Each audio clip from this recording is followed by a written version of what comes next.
Assalamualaikum warahmatullahi wabarakatuh. Perkenalkan, nama saya Nurma Erviana, NPM 193000019 dari Prodi Agroteknologi Fakultas Pertanian Universitas Selamat Riyadi Surakarta.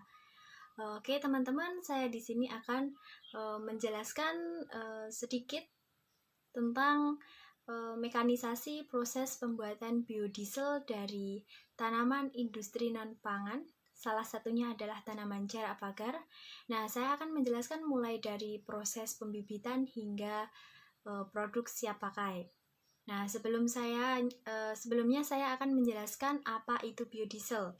Nah, biodiesel merupakan suatu bahan bakar alternatif yang berasal dari bahan alam yang dapat terbarukan, seperti minyak nabati dan hewani.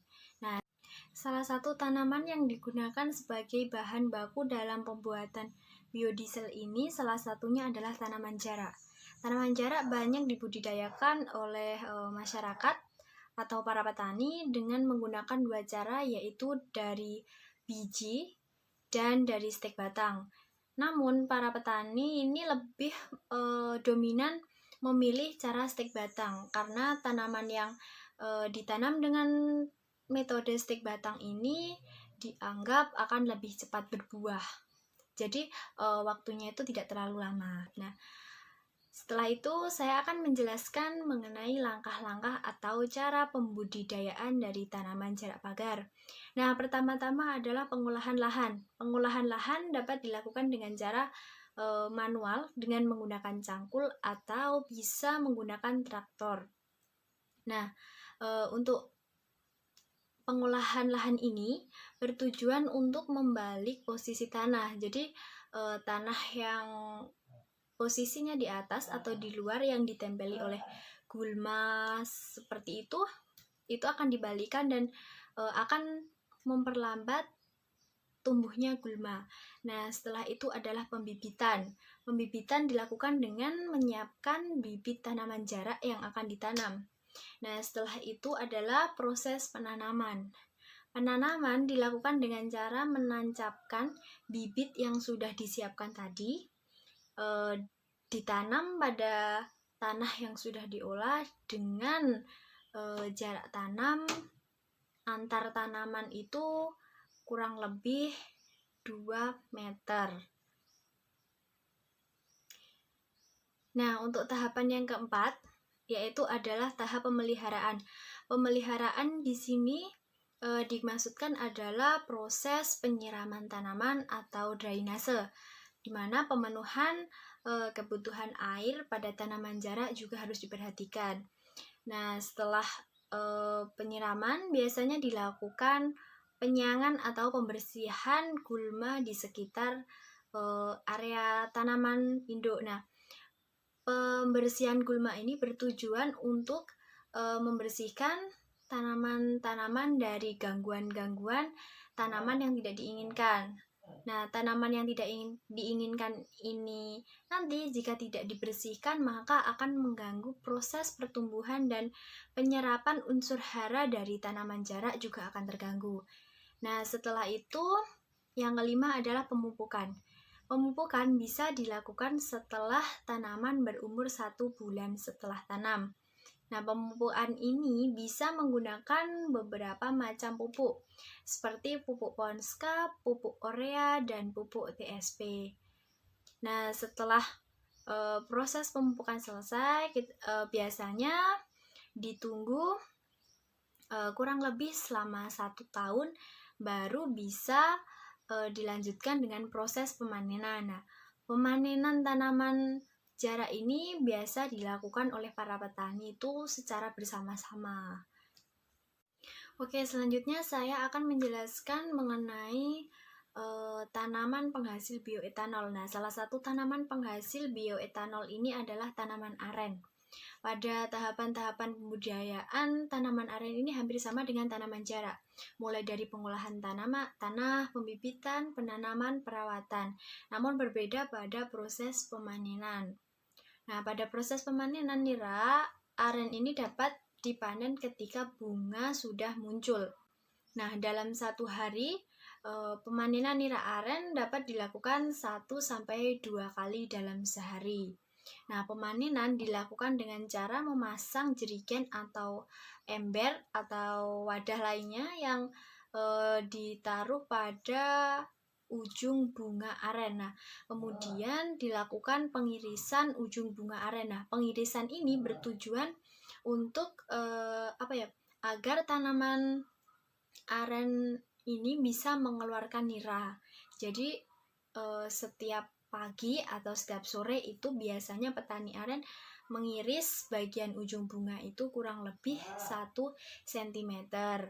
Nah, setelah diiris, wadah akan tetap digantungkan di ujung bunga aren tersebut. Nah, tujuannya ketika nanti si bunga aren ini mengeluarkan nira, tetesan-tetesan nira ini nanti akan tertampung dalam wadah tersebut. Biasanya dalam satu pohon aren ini dalam sehari bisa memperoleh 1-2,5 liter nira per hari.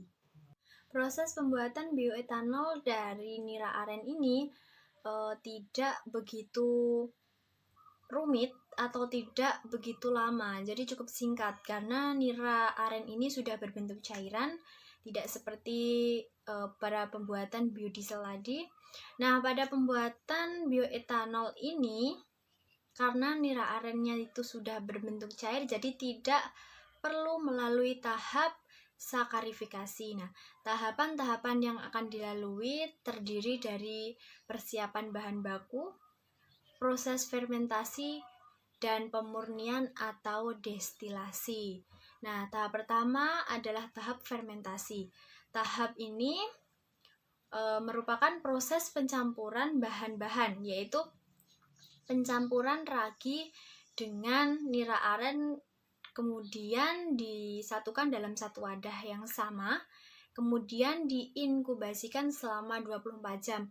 Nah, selama pada proses fermentasi ini kadar alkohol akan mengalami peningkatan. Nah, kemudian tahap yang kedua adalah tahap penyulingan. Tahap penyulingan dilakukan dengan memanaskan larutan nira yang sudah difermentasi dengan suhu sekitar 78 sampai dengan 90 derajat Celcius yang akan mengakibatkan terjadinya penguapan etanol. Nah, tahap yang terakhir adalah tahap destilasi. Tahap destilasi yaitu suatu proses pemisahan larutan etanol dengan air. Nah, setelah proses destilasi ini, maka bioetanol sudah bisa dimanfaatkan. Nah, dari penjelasan mengenai bioetanol dan biodiesel yang sudah saya sampaikan, nah langkah-langkah atau upaya yang dapat saya ambil dalam membantu pemerintah pencapaian EBT atau energi baru terbarukan sebesar 30% di tahun 2050 mendatang. Kita sebagai mahasiswa pertanian yang mengerti akan sumber energi baru terbarukan atau EBT. Nah, langkah-langkah yang dapat dilakukan yaitu yang pertama, saya akan mensosialisasikan atau mengenalkan kepada para masyarakat mengenai apa itu bioetanol dan biodiesel, bagaimana cara pembuatannya, dan bagaimana dampak bagi kehidupan dan lingkungan. Nah, yang kedua, saya akan mengajak masyarakat untuk bersama-sama menanam tanaman industri penghasil minyak, khususnya tanaman yang dapat diolah atau tanaman yang bisa dijadikan bahan baku dalam pembuatan bioetanol dan biodiesel. Nah, yang ketiga yaitu menjalin komunikasi dan relasi atau kerjasama dengan pihak-pihak lain atau perusahaan-perusahaan besar yang bekerja di bidang minyak atau perusahaan penghasil minyak. Nah, dengan upaya-upaya tersebut diharapkan dapat meningkatkan energi baru terbarukan sehingga kebutuhan bahan bakar di Indonesia tidak terus-menerus atau tidak melulu menggunakan bahan bakar minyak yang tidak bisa diperbarukan atau yang lama-kelamaan akan habis. Nah, jadi dengan menggunakan biodiesel ini diharapkan dapat mengurangi dampak buruk atau dapat mencukupi kebutuhan penggunaan bahan bakar untuk kendaraan dan mesin di Indonesia. Demikian penjelasan yang dapat saya sampaikan. Apabila ada salah kata, salah kalimat dalam penyampaian, saya mohon maaf yang sebesar-besarnya. Terima kasih sudah menonton video saya. Wassalamualaikum warahmatullahi wabarakatuh. Bye-bye.